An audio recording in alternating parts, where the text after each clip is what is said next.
Well, good afternoon, everybody. May I just start by saying I'm delighted to be here and given the opportunity, so thank you very much to British Skydiving for allowing me to present. My name's Neil Wilcox. I'm the UPT Tandem Program Director. There's a handful of my background and my ratings, but most pertinent to this really is my tandem background, of which I have around about 7,000, a little over 7,000 tandems.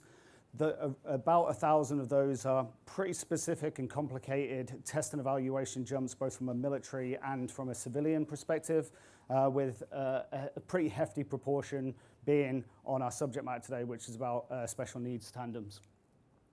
Also got still current with my CSI, AFFI, TI, and I'm a British Skydiving Advanced Packer.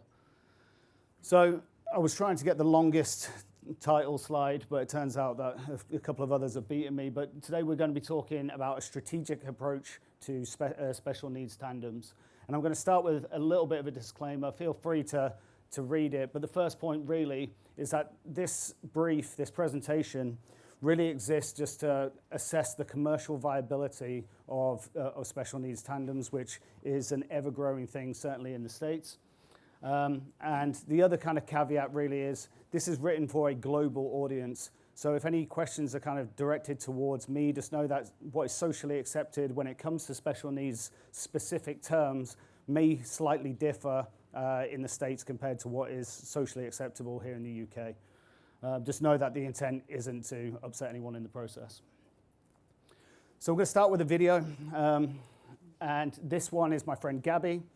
This is for a Parachute for Patriots event, which is a charitable organization which I volunteer for, and we do a series of special needs tandems throughout the year. Typically, there's about 40 individuals, and about 10% of them have some level of disability. Hope you enjoy the video.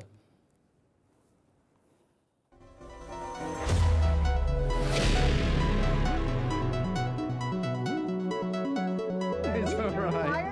Hey, Gabby, how you doing today? Good, how are you? Wonderful. What are you going to be doing in a little bit? I am skydiving. How do you feel about it? A little bit nervous, but super excited. Excellent, wonderful. Anything you would like to say to people watching the video right now? Defy the impossible and do anything your heart tells you. Wonderful words. All right, I will see you going into the plane in a little bit, all right? Alrighty. Boom, boom.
Look at that beautiful smile. Awesome. Beautiful job, man. There we go. Hi, Gabby. How you feeling? This is amazing. Wonderful job. You did excellent. Thank you. Any words for the people watching now? Hey, if I can do it, so can you. Wonderful words. All right. Gabby, thank you very much for coming for Parachute for Patriots. See you later. Thank you. Ciao, ciao. Woohoo!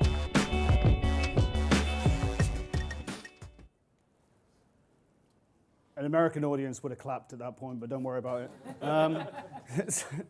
So let's talk about the why behind the what. Any ideas? Why would, acknowledging that these jumps are a little bit more complex, why would we want to do special needs tandems? Anyone?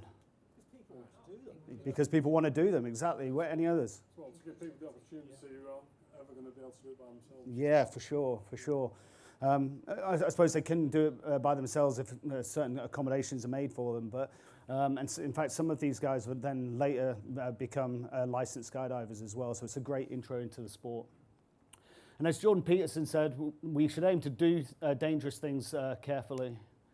So the question then becomes, can special needs tandems be done safely? And I would hope, given that the planning that goes into them, that they can be done safely. So any ideas when the planning for that event may have started? Something at the back, but you get a gold star anyway. Any ideas? Scouts? On a 20-minute call? No. As soon as we got the phone call. Yeah. As soon as you got the information. Yeah, for sure. Clearly, the greater the length of lead time that we have, the more likelihood there is of success with this. So don't worry about the scouts. This one's rhetorical. So what are the key items to plan? Well, we're going to go into that as a function of this brief right now. So please excuse the military isms in here, but we start with what's known as the Initial Planning Conference, or IPC. So the intent is to start this approximately three months beforehand. During that time is when the Parachutes for Patriots arrangement team will identify typically up to 40 veterans in this instance, of which we're looking for no more than about five or six people with specific needs that will need accommodations for that day.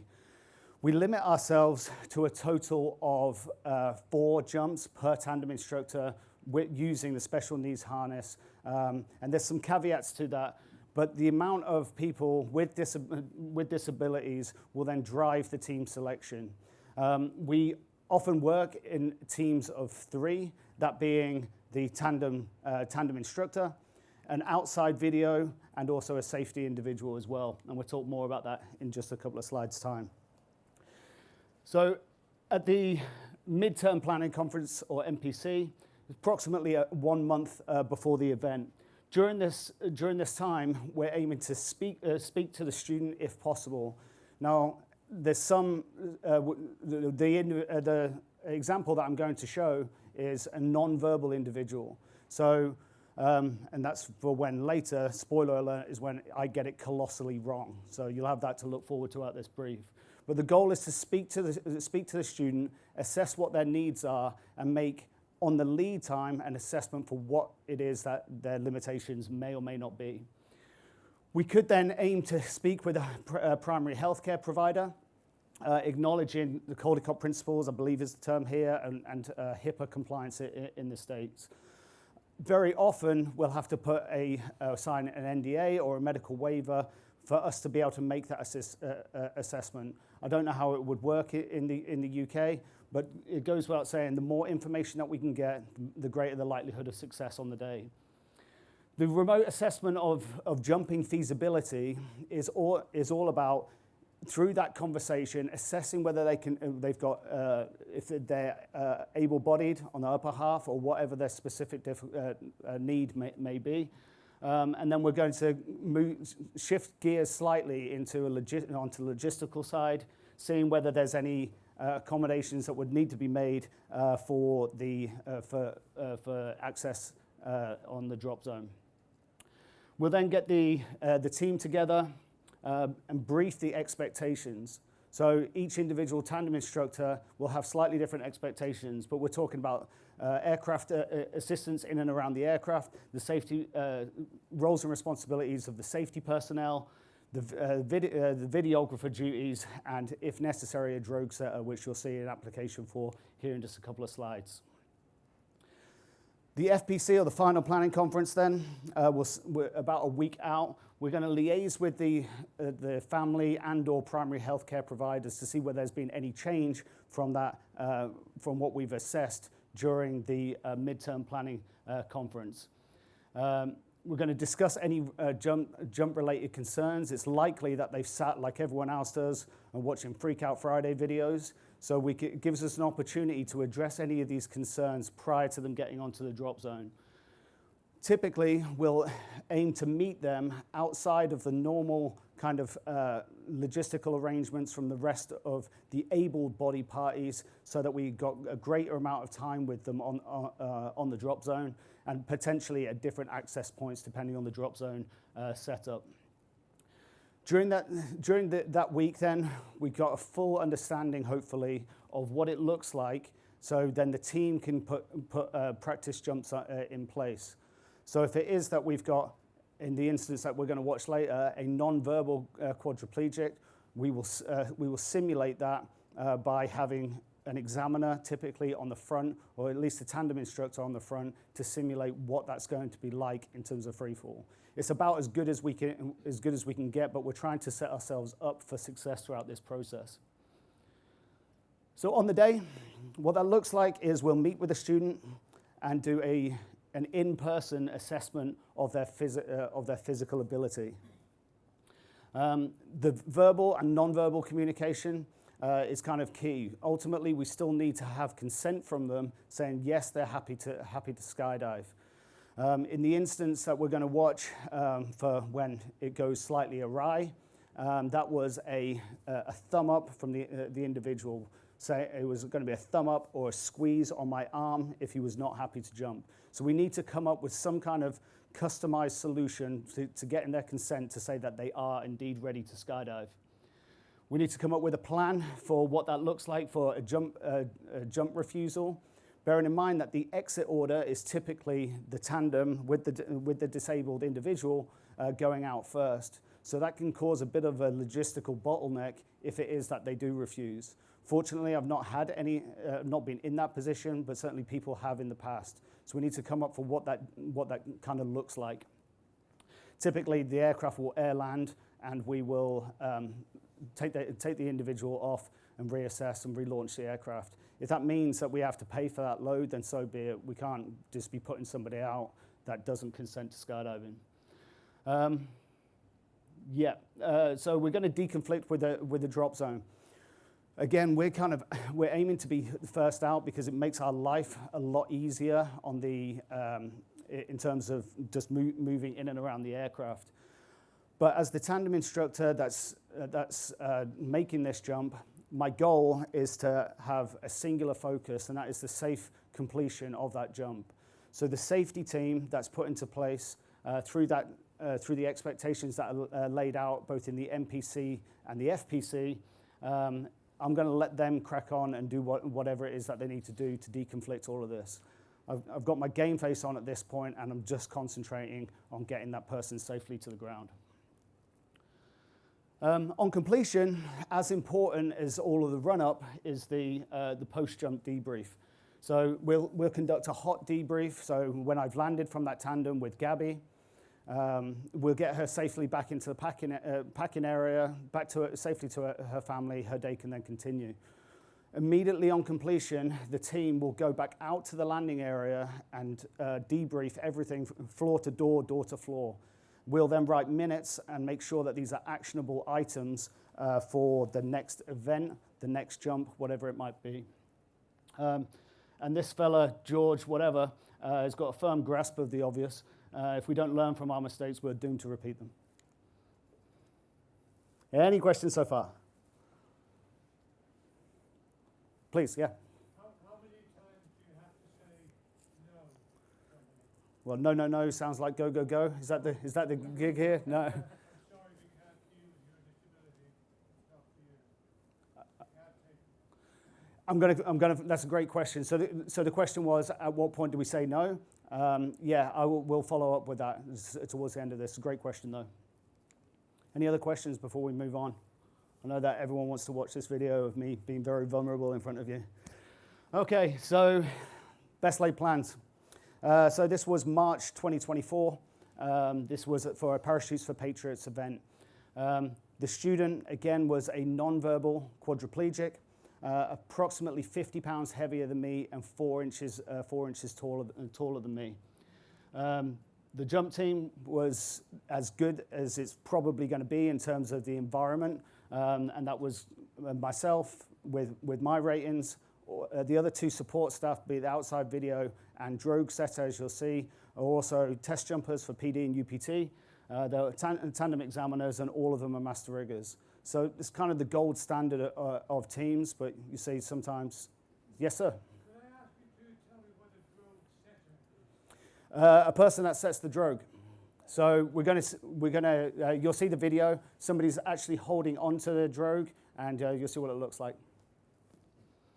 The triggers were explained by the family, and symptom-wise, this individual's symptom was to be completely locked out, and when it actually happens, which you'll see in the video, that it was like touching that table. It was like absolutely rigid, completely cramped.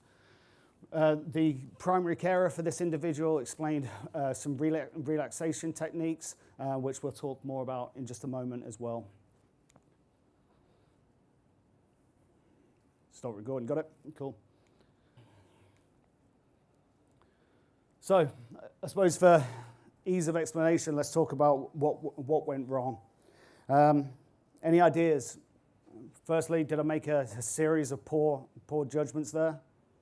Well, you were thinking about probably the landing rather Yep. than the free fall bit, and you've got to do whatever you do in life, as you well know, you've got to do it in logical sequence. For sure. You've got to think, well, for me to have a good canopy to land, I've got to make sure I'm putting stable, and for me to be stable, because I would have thought, because I've done a couple like these with Jay Stokes, Yeah, yep. and I would have thought, because we built something similar, we would get their legs underneath us. Yep. I don't know if we could bend them, but we had them under there, then I kept them under there till I was under the canopy. Once Yep. I'm under the canopy, then I released them and used the winch to Yep. get his legs up. Yeah, for So sure. I always did it, you know, from obviously ground up, the aircraft and everything else. Yeah. And then I've got to get the free fall. Yeah, for I've sure. got to get the good canopy. Then I've got to get him, once the canopy's flying, because I may have had a malfunction. Yep. So I still want his legs behind me. Yep. And I'm going to open whatever I've got. Once I've done that, I'm happy. That I'm going to get his legs up. That's when I'm going to do the landing. Yeah, for sure. And that's absolutely accurate and valuable feedback. Yeah, go for it. Remember when you said you did the pre-assessment stuff? Yep. At what stage did you decide you were going to do that exit? Prior. During a pre-assessment or just before the jump? Say again?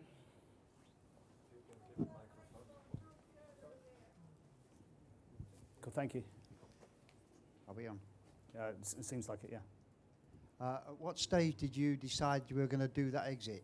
You said you did a pre-assessment jump with the team beforehand. Did you change that exit procedure just prior to the jump? No. Or was that the one you were doing from On the word FPC. go? Yeah, on the FPC, we'd elected to make that exit. And it wasn't, we had that as an option moving forward, and it was really the final in-person assessment that was the driver. In retrospect, I probably should have said no, so that's the takeaway point here.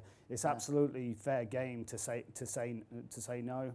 And we'll talk about some of the contributing factors of how my judgment was compromised as a result in a couple of slides' time. But the short answer is at the final planning conference is when we elected to do that, or I elected to do that. It's me doing the jump, isn't it? Okay. Was there something else? Thanks, Frankie. The additions that you have on your standard harness for these people, is it possible to adjust that under canopy, say? Yeah, so that So you specific could harness, and we've got, Frankie has got a separate setup here. So that specific harness was designed specifically for this intended purpose. Typically, we're pulling it around about 7,000 feet, and that gives us a lot more working altitude to go about winching their legs up. You've effectively got a cam buckle with pieces of, I think, type 17 that we're using, and they cross over the body so that we've got the mechanical advantage of raising the legs. What I didn't know, what I didn't anticipate, was his legs were bent at the time. Clearly, I can't see what's going on in front of me here, and he then fully locks out and spasms as I'm climbing out. So yeah, it is what it is, I suppose. So that was kind of was there any other questions? Cool. So that was kind of the thought process. I believe that had his legs been bent, you know, bearing in mind the complexities of jumps, both from a military and civilian perspective, it could have been workable, but clearly that you've seen the end result. The drogue set from the side door, that was something that was identified again at the FPC. It's always an option that's open to us, but clearly aircraft dependent. For us, certainly in the testing community, from an R&D perspective, everyone that's could be setting a drogue, we make sure that they've got the civilian accreditation through the USPA, and that being the IAD rating or instructor-assisted deployment rating. Not that it's really a showstopper, but it's just another level of assurance on top. The outside safety and videographer. Now, on the UPT Tandem examiner course, providing that the candidate is an AFF instructor under the USPA, they are gifted the authority to go and pull drogue release. So each of those individuals, there's the drogue setter that's diving out after, and the videographer whose primary role isn't the video, is there to be a safety. So should the need arise, which it absolutely did, but I was holding on for dear life, as you saw in the video, then they are authorized to come and deploy for me. So the lessons identified, clearly there was a lot to debrief. So on that day specifically, and this is my list of excuses, to be honest, I'd done 2 special needs tandems, of which Gabby was the first that you saw the video of. I'd also taken a 96-year-old, which obviously brings the obvious challenges. Mental fatigue, and what I didn't put on here is there's a certain amount of hubris involved, and it's an absolute, you know, that checks you to being very humble very quickly when something like this happens. So whether my judgment was clouded because of the background of the individual, he was a former US Marine recon guy, and you know I share a similar background, having been a bootneck over here. I feel like that also clouded my judgment. The conditions were also questionable, with a tune of about 60 knots on jump run. I elected to do that jump from 10,000 feet, the goal being in free fall for less time, recognizing that that was the area in that logical sequence which you rightly depict, that effectively it was intended to be a clear and pull being under canopy for 8,000 feet. I was under canopy about, well, 500 feet later, I imagine. What you might not know, and I don't suspect that this would happen as a function of flipping through your risers. It's highly unlikely on a tandem that you're going to go through your risers. But that being said, if you were to hook that canopy up incorrectly, then there's no way to release the brakes. The Type 7 on the Sigma risers is just big enough that it covers both primary and secondary brakes. I didn't know that, so I'm under canopy, probably 9,500 feet, trying to figure out how I'm going to release the brakes. So, I mean, maybe make a mental note of that if ever you are to hook something up incorrectly. The John Denver thing was, you know, so I go through my emergency procedures. Ultimately, I end up chopping that canopy. At that point, there's adrenaline is coursing through my veins. To be honest, I'm absolutely scared. Even the hairs on my arms are standing up right now. But then I remember back to the relaxation techniques. So I'm under canopy, holding onto my handles, going, "Take me home, country road," singing to this guy. I mean, I had nothing better to do. I was under canopy at $9,000, but it is what it is. Flying the Sigma 2 Reserve, and this isn't a sales pitch, that Sigma 2 Reserve is every bit as good as the Sigma Main. Having had a handful of rides on the VR series of reserves, the Sigma 2, thankfully I was under that, and yet another skyhook save. Completely off topic, I go after this event, we have a street party in downtown DeLand, of which had a couple of beers, probably a couple of cocktails, washed that down with a couple of glasses of wine, and go and confess my undying love to Bill Booth. Saved my life again. Questions so far? All good? All right. So, Frankie, we've probably got a couple of minutes if you want to talk about the equipment. I can. Cool, I'll sit down then. You want to introduce some of the other stuff, or? Some thought. Yeah, you can just talk. Just this one? Yeah, just talk about it. This is just a pair of, they're called leg lifts, designed by Ben Crowell, master rigger and Tandem examiner. This just works as a function to bring up the passenger's legs in case you were wondering whether he would be capable of.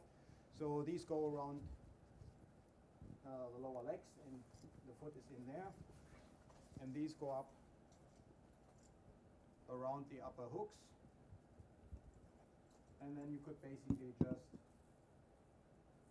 branch up the legs in the front by just pulling down these. Either you can do it or your passenger can do it. So this is just a very minimalistic way of keeping the legs under control and up for the landing. There are other systems, like Jay Stokes had his special needs pants that he calls. We were actually sending over from Rainbow Designs the special needs harness that is like a full body system with a lot of technical devices to control the student's body. Unfortunately, it's stuck in the customs somewhere, so we won't be able to show them this time. But British Skydiving has them, so they can, give a couple of show them around, or show the flyers. There's video available that you might get a link for, so they posted it on Facebook a while ago. So that shows how to use it, how to utilize it. There's also a pretty good waiver explaining how to use these on YouTube. And if you'd like to know the links, then just let us know and we give them to you. Thanks, Frankie. So apologies for not actually having them here. Like Frankie rightly says, they're currently stuck in customs, so we'll be sure to get information out to people. So in conclusion then, special needs tandems are some of my favorite jumps to do.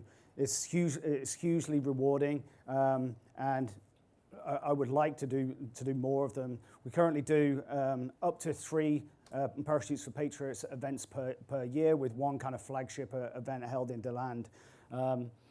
But they're awesome. It's maybe self-serving, but the feeling of appreciation from these guys, it's very rewarding to do these jumps. Be advised though, they do take a lot of planning, so the answer isn't somebody come to the drop zone and you can put that on a 20-minute call. I'm sure that there's safe ways of doing it on a much more condensed timeline, but we're blessed with the gift of time with these Parachutes for Patriots event. We're very religious about this, the IPC, MPC, and FPC. That helps set us up for success. But even with the best possible crew, possibly some questionable decision making on my part, things don't work out. And the truth of it, and the bottom line here is, it's probably a better problem to have a poor Google review or Yelp review or whatever, than to take somebody and put you and them in a dangerous situation. So yeah, the point is, don't be scared to say no. And for the most part, the family and the individual are going to be completely aware of that. In fact, when we do the IPC, the first time that we speak to them on the MPC, if you're upfront with that and say that there's a possibility that we might not be able to take you, and you've already planted that seed, it tends to go a long way. And as flying folklore suggests, I'd rather be down here wishing I was up there than up there wishing I was down here. And I certainly was wishing I was on the ground on that particular day in question. Any questions? Yes. You're up, Frankie. Ask a question then. Do you build unique harnesses for individual students, or are there set types of harnesses for specific disabilities? And if other people around the world wanted to also conduct special needs jumps, how would we accommodate that in terms of having these differential harnesses when we're not UPT master riggers? So if I can't change UPT manufacturing For spec sure. of the rig, but how would we have a different harness? Yeah, that for aligns sure. with So that? it's a generic harness. It's a great question. So it's a generic harness. In fact, in that video, for the gentleman that's a quadriplegic, his hands, it's difficult to see, his hands are actually taped in position. Hence the reason for him to wear gloves, because he's got tape over the top of the gloves as well. So so if that's the upper body kind of taken care of, then the generic harness is kind of one size fits all. And again, they're commercially available anyway, and there's a number of them out in the market. Good question. Just as a comment, and the systems that you referred to before, they are made that they work with every tandem passenger harness available. Yeah, so it can be attached to that one, it can also be attached to a different one. Right. That's part of the system. Cool. Any other questions? Yeah. Please, yeah, sorry. Yeah, Yeah, okay. yeah. Oh, sorry, my bad. Let's fire the microphone guy. You were talking about when you were putting the restraints on people. Is there any legal things in the States regarding using restraints on people? Do you What, have in to go terms of through any- taping the arms? Yeah. It's something that we're absolutely transparent about. And I don't know, I'm not a lawyer, but it's something that we're absolutely transparent about in terms of the expectation. So when we're going through these meetings prior to the event, we say to them, it may be that we have to restrain the hands in position. And again, if the seed is already planted with them, that they know that might be an expectation, they've already kind of got their head around it. That's part of your waiver then that you do? No, it's not. So we don't have a specialist waiver because it's still a consenting adult. That's right. I think that's legal, a restraint, as long as they're consenting. Right, okay. Yeah. No. Behave yourself, woman. We'll edit that out. And my last one, do you have any form of level at which you would allow a tandem instructor to take somebody with special needs? We don't have populated guidelines, if that's the question. Well, I'm a USPA tandem instructor as well, but I was just wondering if you've got one with this program that you run. Yeah, so we don't, but we don't kind of by design, because all of the tandem instructors are uber qualified, current, capable and qualified individuals. Okay. So all test jumpers, all master riggers, all examiners, but that's just the nature of that very specific team we've got. Right, so it's not an open book wherever. No, no. And do you advocate this in the general populace of instructors then? That's a good question. I think that it would be difficult. I suppose there's a difference between experience and competence. The proficiency of that individual. So I think for me, it would have to be a case-by-case basis. So if you've got, I'm not going to get somebody with 26 tandems that's just off UPT probation and then throw them on that, and even for us, us experienced people that are doing these on a regular basis, we're still going through test jumps prior to the event, trying to simulate. My concern lies with inexperienced tandem instructors, whatever that means, and then people not touching it and then not doing practice jumps. That's really where my level of concern is. Well, the actual jump itself is a test jump. For sure, yeah. It is, because you don't know what's going to happen. Yeah. So every jump's a test jump. Yeah, I definitely didn't know what was going to happen on that one. Oh, Yeah. That's a nightmare. Yeah. Okay, thank you. Thanks.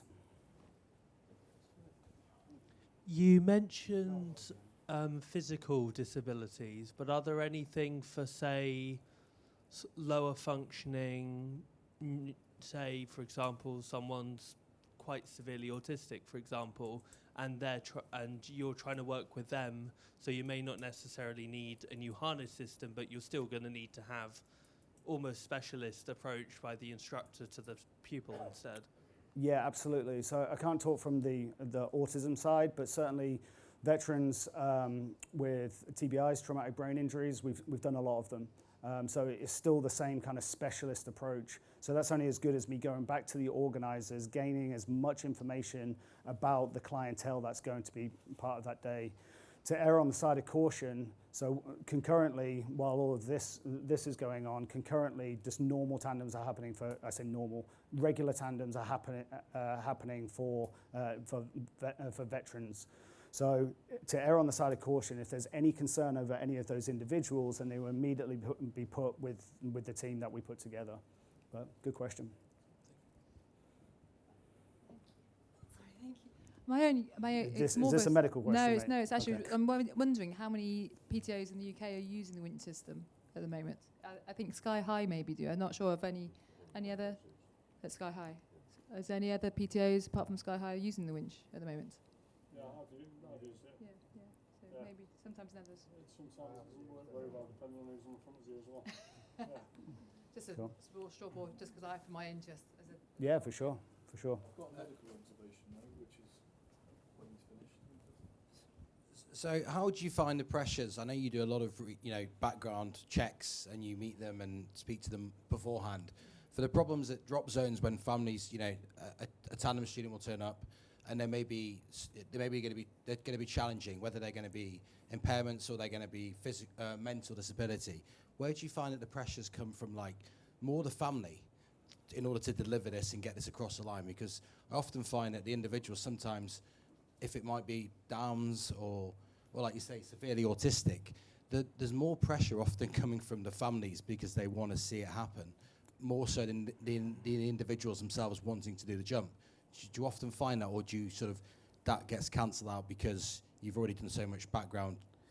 Yeah, I think because we've got such a robust process in place, and because we've already planted these seeds of it might be that we have to say no on the day, I feel like that removes a whole layer of pressure that's on us. And honestly, the pressure I feel is kind of self-induced anyway, particularly when judgment can be compromised based on backgrounds or whatever, So I've never had any family kind of trying to lean on me to say, yeah, let's go. If the answer's no, the answer's no. And truly, the goal is to be as absolutely objective, be polite throughout the process, and to say, it's in everyone's best interest. And if we take mutual responsibility for them and for us, then it's a much better end results. And I've got no real issue in breaking that bad news. I mean, I just wish I had on that day. Yes, sir. Frankie, you're up. Oh, sorry. Just to reinforce your point about running with the horses, and for the docs in the room, it's those individuals which are screened by doctors who have no knowledge of skydiving, for example, cleared for the activity. It's just one of those additional pressures and expectations then when they arrive, on the drop zone that day, which is just that extra little bit of pressure that it puts on the centre or the instructor. For sure. I just wanted to make that point, that was all.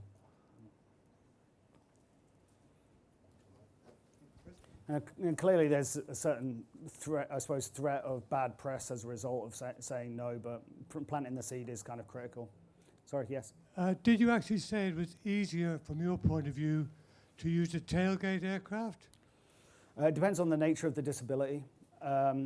So certainly from a drogue setting perspective, it's easier, way easier to drogue set from a tailgate than it is from a side door.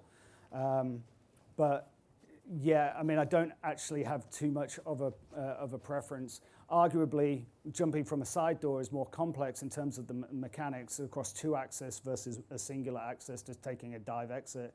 So I don't. For me, I'm more than happy with either. I kind of feel like that would have had the same result regardless of the airframe that we were jumping from.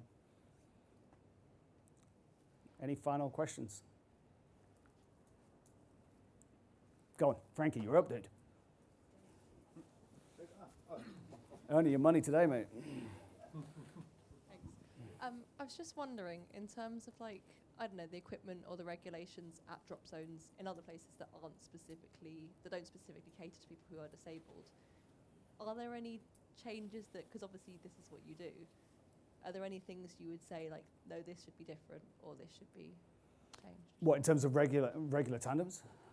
Or just, I guess, for if anyone came to a drop zone who was disabled or did have special Yeah, needs? I mean, I suppose the answer to that would be, this is a very specific ask, of something that's tandem skydiving is already pretty niche, and then it's a niche subset of something that's pretty niche. So we're getting we're getting smaller and smaller. I think really that if it's the world according to me, I would have some kind of course around this where we're doing a series of simulated jumps. You know, the gold standard wouldn't be for your first live tandem to be with a person with a person with disabilities. So I feel like I've deflected that question pretty well. If I may add, everything is really individual on every of these passengers. So if you have like passengers, for example, just deaf or blind, that almost doesn't make a difference. So it's almost a regular tandem. Sure. You still enjoy it? Absolutely, it's my favorite thing to do. Truly, it's very, very rewarding, and truly, I believe that skydiving should be accessible to everybody. You know, so if I had my magic wand, that would be everyone would be able to do it. But being cognizant that sometimes the answer has to be no. Cool. Well, thank you very much for your time. Appreciate it. Now we clap. Now, very American of you.